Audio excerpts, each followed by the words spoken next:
বাংলাদেশে এই প্রথম বিমানের মধ্যে এত সুন্দর একটা অ্যাস্থেটিক রেস্টুরেন্ট, প্লাস সেখানে তোমরা মাত্র 100 টাকা থেকে ফুড এনজয় করতে পারবা। জায়গাটা কোথায়, সেখানকার খাবার কেমন, আজকে আমার ফুল এক্সপিরিয়েন্স তোমাদের মাঝে শেয়ার করব। তোমরা কি পাইলট?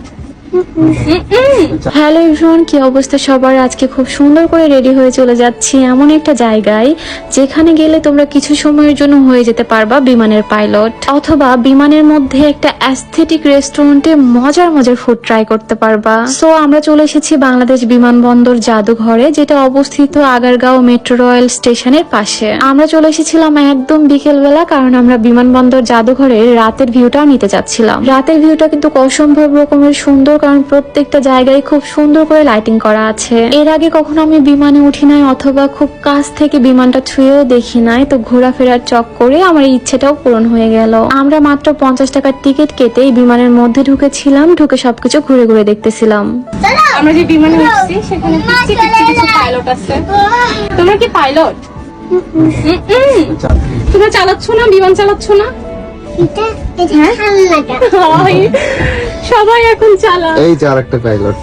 তুমি কি পাইলট?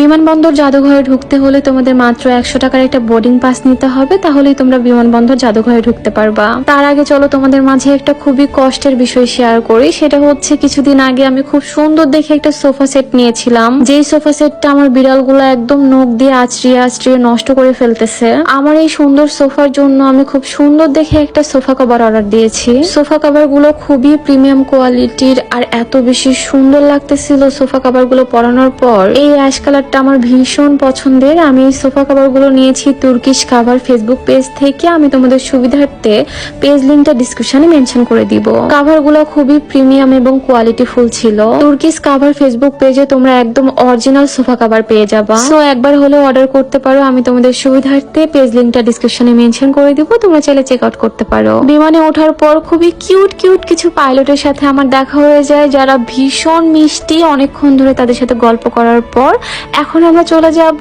সেই বিমানে যেখানে রয়েছে খুবই সুন্দর অ্যাস্থেটিক একটা রেস্টুরেন্ট। তোমাদের বলেছিলাম না, বিমান জাদুঘরের রাতের সিন খুবই খুবই সুন্দর, মানে ভিতরে এত সুন্দর বাতাস হচ্ছিল আর আশেপাশে এত সুন্দর লাইটিং, আমার ভীষণ ভালো লেগেছে। এখানে রয়েছে অসংখ্য বিমান যেগুলো একসময় আকাশে উঠতো, কিন্তু সমস্যা হওয়ার কারণে সেগুলো আর আকাশে ওড়ে না। সো ফাইনালি আমরা চলে এসেছি সেই রেস্টুরেন্টে, যে রেস্টুরেন্টের ভিতরটা এত বেশি অ্যাস্থেটিক আর ডেকোরেশন গুলো খুবই জোস। এই রেস্টুরেন্টের মধ্যে ঢুকলে তোমরা কখনোই বুঝতে পারবা না যে এটা হচ্ছে বিমানের মধ্যে রেস্টুরেন্ট, কিন্তু বাহিরে গেলে তোমরা বুঝতে পারবা যে এটা বিমানের মধ্যে রেস্টুরেন্ট।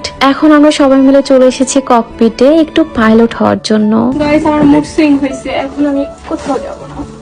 বাংলাদেশ বিমানবন্দর জাদুঘর ওপেন থাকে রাত 8টা অব্দি, আর এই রেস্টুরেন্টে তোমরা খাবার অর্ডার করতে পারবা 7:30 অব্দি। স্যার, এখানে হচ্ছে একটু সমস্যা দেখা দিচ্ছে, এটার সাথে এটাও তো সমস্যা দেখা দিচ্ছে স্যার। পাশাপাশি হচ্ছে যেগুলো নাটগুলো খুলে গেছে স্যার। এটা কি করা যায়? মানে প্লেনটা কি সুন্দর মতো টেক অফ করতে পারবে, ল্যান্ড করবে? আচ্ছা, এটাকে আমি বিমান বলবো নাকি রেস্টুরেন্ট বলবো?